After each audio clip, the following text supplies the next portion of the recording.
Welcome to Artsbeat with Kate. I am Kate Brown and this is Artsbeat, keeping you in the beat of art in the Comox Valley. Today we're looking at the art of words, the passion of writing, the joy of books, and the beat of poetry.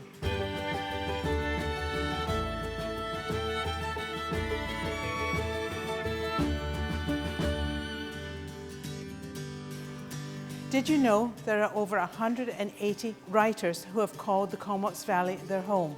The Comox Valley Writers' Society recognized this cultural wealth of writers.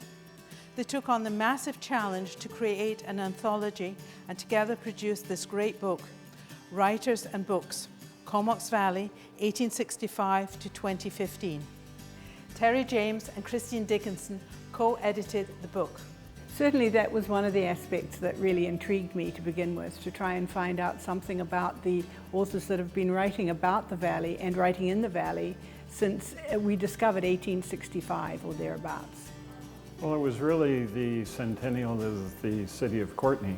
The Writers' Society has been around for a good number of years. We don't know exactly when it was started, but it could be back in the 40s and 50s, and it's gone on almost continuously since then.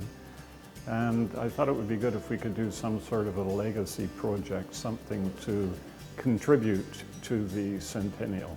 So, some of the writers we knew most about were those that had written about the Valley, because that was our entree into finding out about the Valley. It's been something we've all known about. We've all known about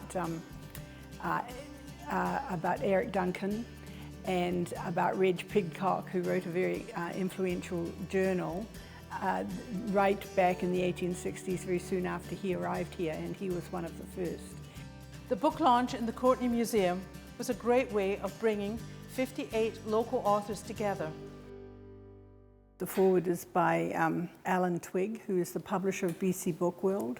And his first paragraph: I was excited by this book even before it existed.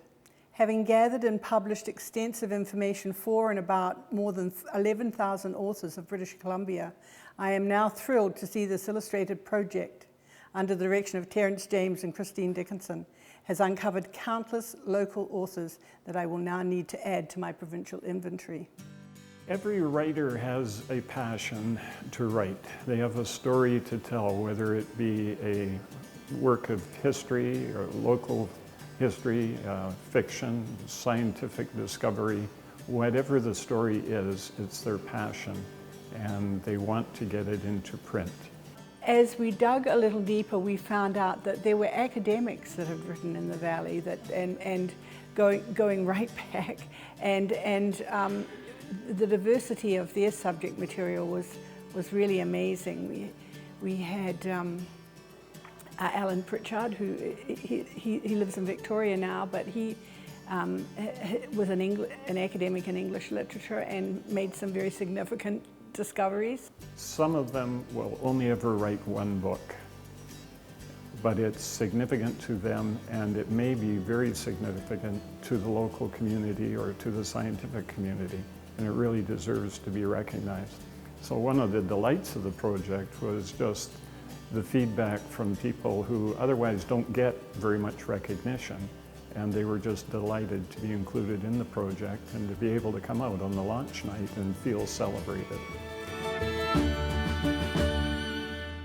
We're pleased to welcome Paula Wild, author of several books in the Comox Valley, and notably her new book, The Cougar, Beautiful, Wild and Dangerous. The Cougar book is natural history, scientific research, and first-hand personal accounts, plus potentially life-saving information for anyone working or traveling in Cougar country. Well, I've always, ever since I was young, loved hiking and being outside in the outdoors, and I never thought about cougars, but in the 1990s, attacks against humans spiked dramatically, and I just realized, oh, you know, I really don't know what to do if I saw a cougar or in the rare event that one attacked.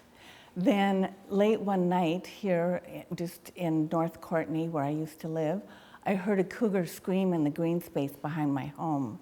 So it was chilling. I thought a woman was being murdered. I was just running to phone 911 when I heard it again and realized that's some kind of animal.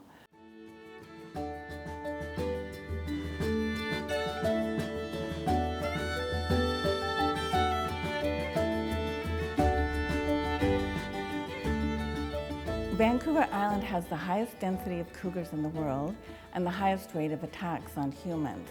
So that's pretty scary to find out. But the good news is that if you know how to respond appropriately, if you see one or one acts aggressively, you can probably mitigate any problems. Do you run away? No, definitely not. Running triggers their chase and kill instinct. So what you have to do is stand your ground, make lots of noise, act really aggressive, make yourself as big and huge as you can. And even if you see one on a trail and it doesn't, most of the time they hide or run away, but if it doesn't do that and seems a bit too curious, you should still act very aggressive because that will teach the cougar it's not smart to hang around people. So you may be saving somebody's life and you may be saving the cougar's life too.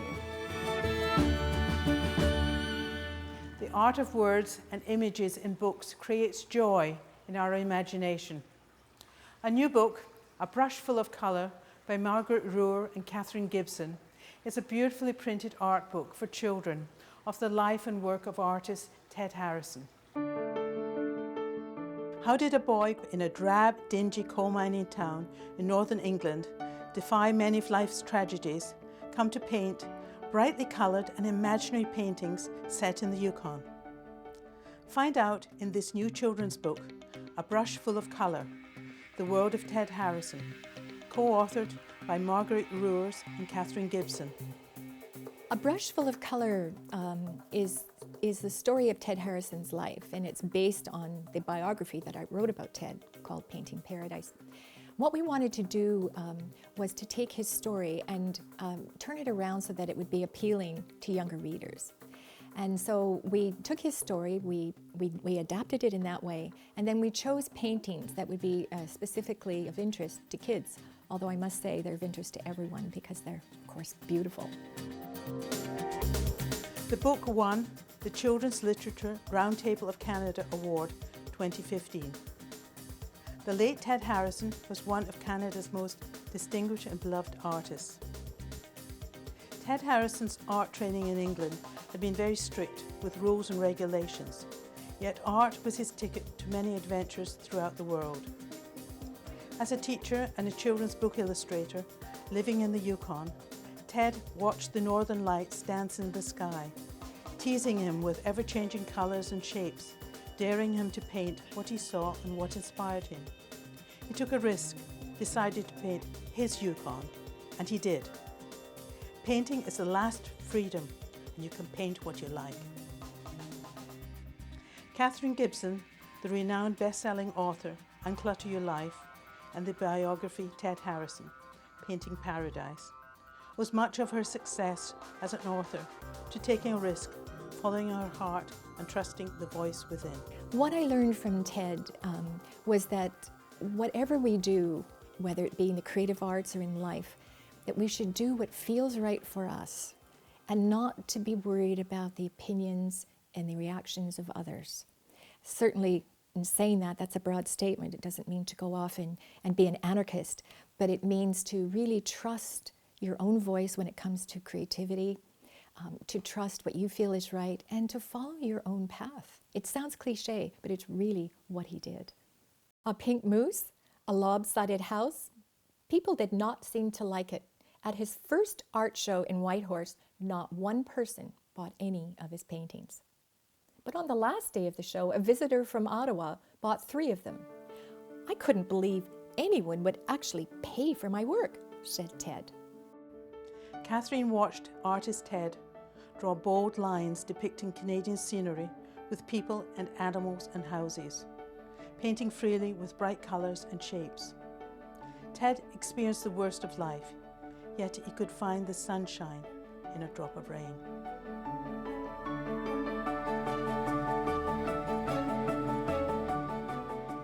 A Brush Full of Colour is a beautifully printed art book of the life and work of artist Ted Harrison.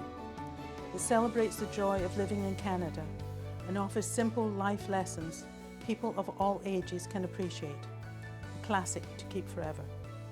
Ted shows us in his paintings what fun it is to be Canadians.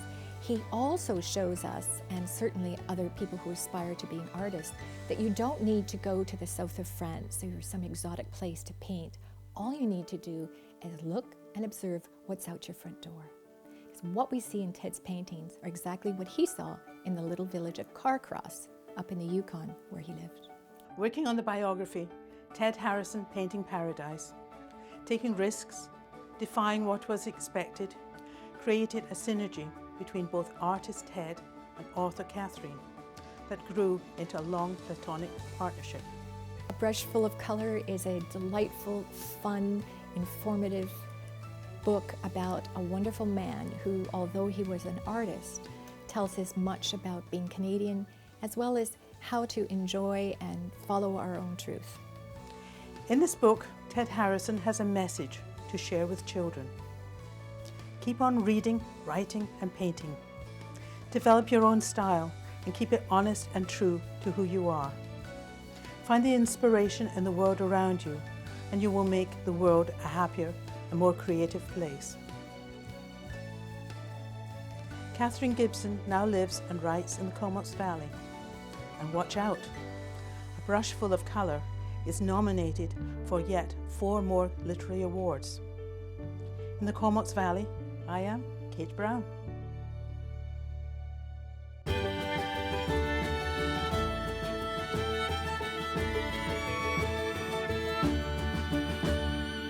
Words have rhythm and rhyme to the beat.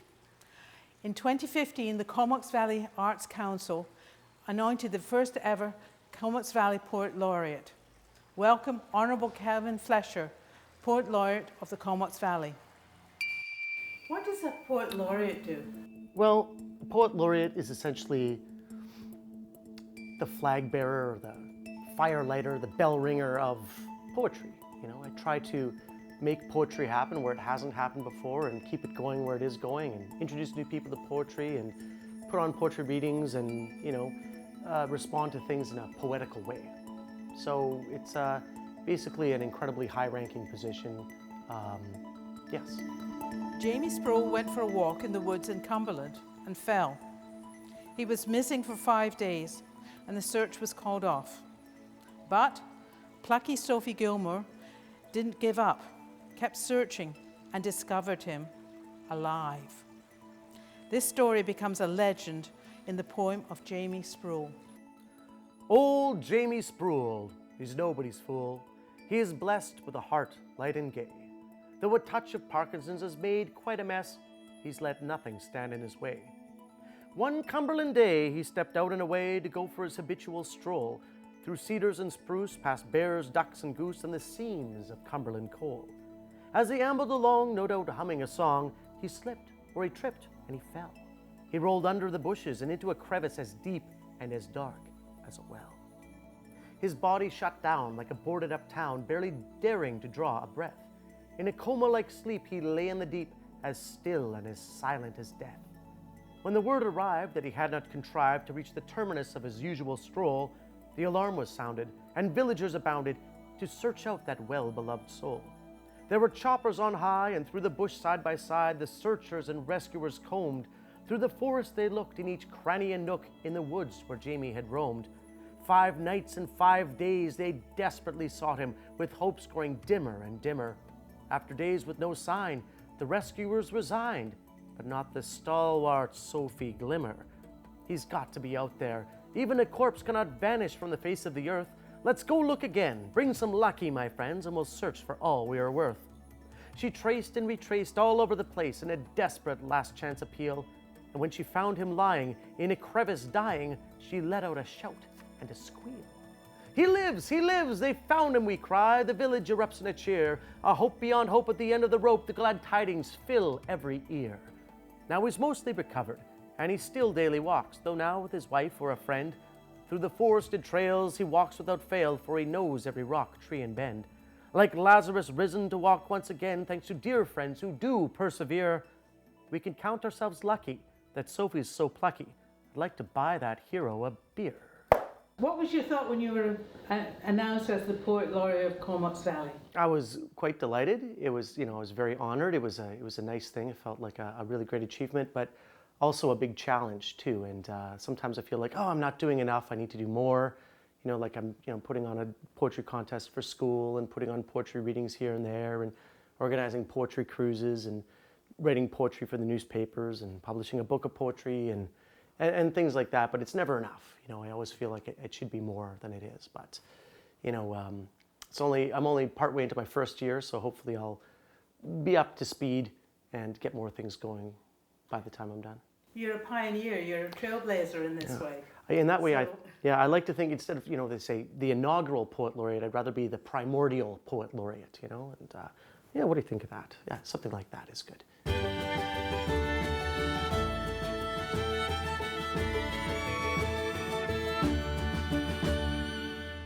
The art of words, the passion of writing, the joy of books, and the beat of poetry is brought to us by over 180 local authors. No wonder there's so many good bookstores in the Comox Valley. Experience the beat of art. Join us again on Arts Beat. In the Comox Valley, I am Kate Brown.